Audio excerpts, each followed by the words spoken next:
Oh yeah. Looking good. All right. Sounding good. So this is the Hapanique. And the Hapanique for samba hege is a little different than batucada. You know, I could tell you a little history about that, but we'll move on. So typically in samba hege you play the Hapanique with 2 sticks. In batucada and Rio style you play with only 1 stick in a hand. But samba hege really kind of features the Hapaniques, and Hapaniques will often solo and play little licks over the top. But the basic ride that we play is Brazilian clave, which is what you just heard with the caixa as well. So it's...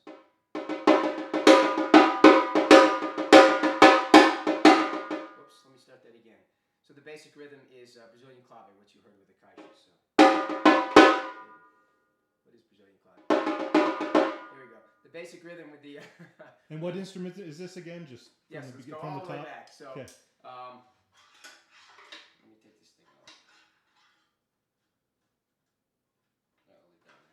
So this is the Hapanique.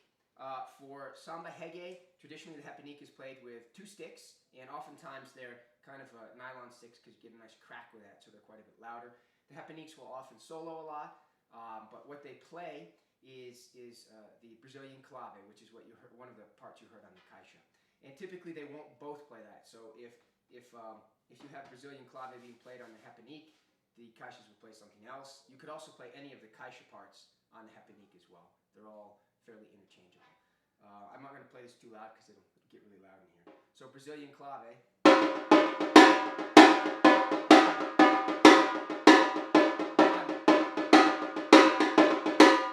1, 2, 3, 4.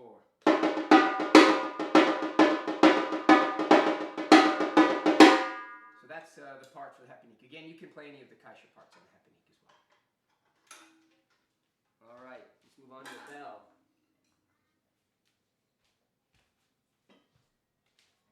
So this is the agogo bell. Traditionally, there are no agogo parts for samba hege because it was not included in the samba hege style. So in Brazil, you probably won't see any of these bells being played in a group that plays samba hege. However, we play them here, and we just play a very simple pattern, which is this.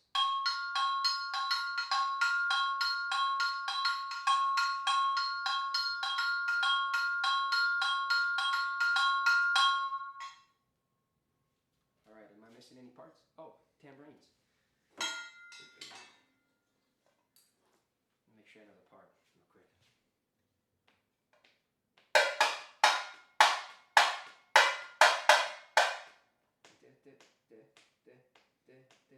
Okay, so this is the tambourine, and also this is not an instrument that is traditionally played in samba hege. Samba hege traditionally is Hapaniques, caixas, and surdus only, but for many baterias that have tambo players, there are parts that are played for the tambourine. So the part that we play is a pretty simple part. It goes like this: 1, 2, 3, 4.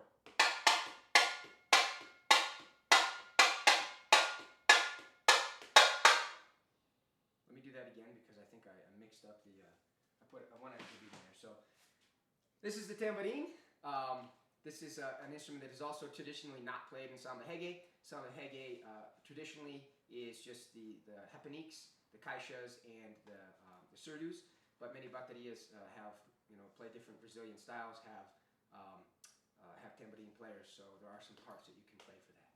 And you notice that all of the beats for the tambourine are on the upbeat. They don't play on the downbeat at all. So it goes like this: 1, 2, 3, 4.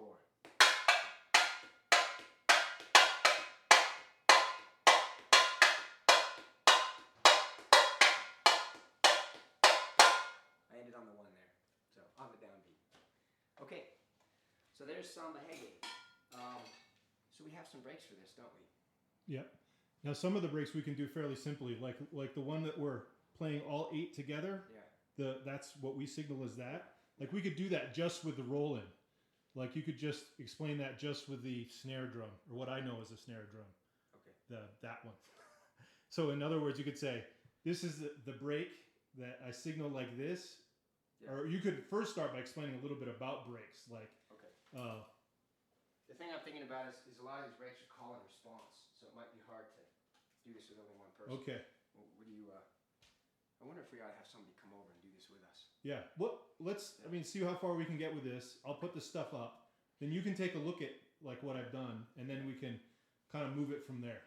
So what would be really helpful is if, for example, Tanya or Mac were here, and we could, they could be kind of, actually it'd be nice if we had 3 people. Tanya and Gabe could come over. Yeah. They could play their 2 parts, and I'll do the call, and you'll get kind of a little mini ensemble. Yeah. So I think that would be more effective, because that way people can really hear it. Okay. Should we do the basic parts for Marika 2? Sure. Yeah. I'm into what you're into. Well, I'm thinking the basic parts are something that you really only need an individual for. Yeah, absolutely. The breaks are kind of an ensemble thing, so. And this is going to come out great. Like, you're doing great. This is going to be awesome. I mean, perfect for what just that basic rhythm it needs. This will help people a lot. Yeah, and they'll come in to practice feeling confident, not feeling like,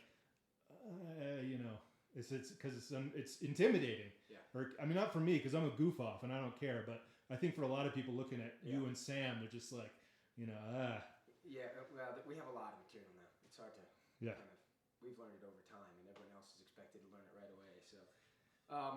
So, let's do some Marika 2. Okay, excellent. So Marika 2 is a rhythm that comes from the north of Brazil. So it's from Pernambuco, and it's very African influenced. So there's lots of different Marika 2 styles. Some of them are influenced from African rhythms, and others are influenced from the indigenous areas in Brazil. So we play 3 different styles of Marika 2, and those are African influenced. Now the thing you'll notice about Marika 2 is that the song is really in the surdo. So that's what changes. The surdo parts change, and all the rest of the parts don't change. But there is what we call a clave in this as well. There's 2 bell parts that kind of hold everything together. And one of those bell parts we already played for Samba Reggae. I will play the first bell part for you so you can hear it, which is this is actually a partido alto part. That's the rhythm that it's called in Brazil. But it's very straightforward. Here we go. 1, 2, 3, 4.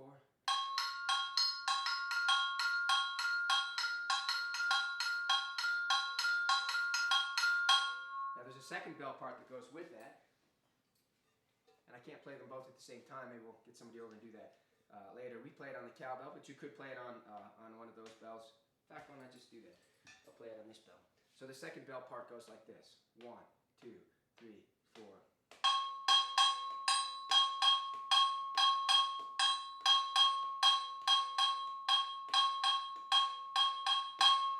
Again, I just ended on the 1 there. So in Marika 2, there are no tambourine parts. There are no hapenique parts. So Marika 2 is only surdo, bell, and caixa.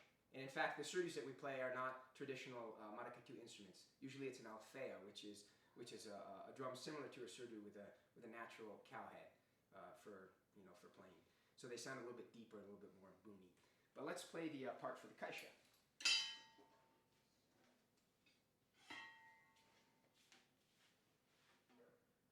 Let me play this once to make sure I actually have it.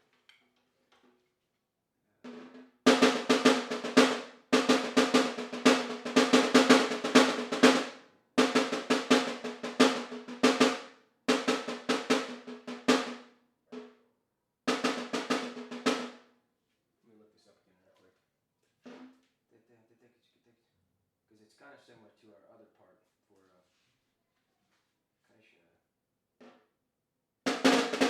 There we go.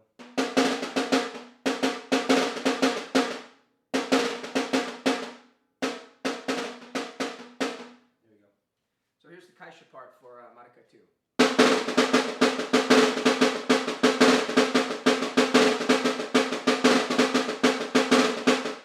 So let me count it off. 1, 2, 3, 4. Excuse me. Let me do that again. Let me count this off. 1, 2, 3, 4.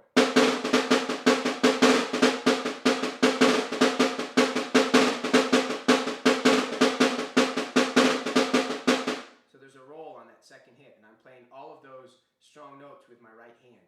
Oftentimes in Brazil, people will hold these drums funny.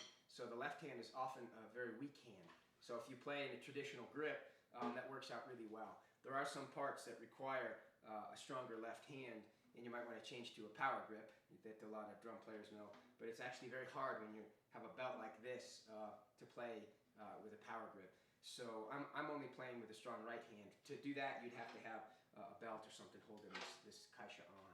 So let me play that again for you. Remember, there's a roll. All of my strong hits are on my right hand. My left hand is only filling, and there's a roll on the second hit. So it's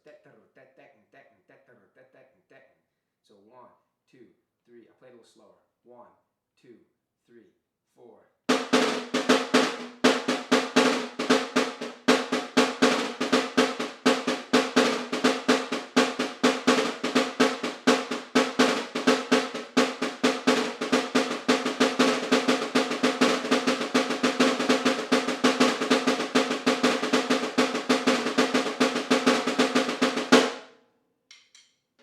Okay, now let's get on to the fun parts.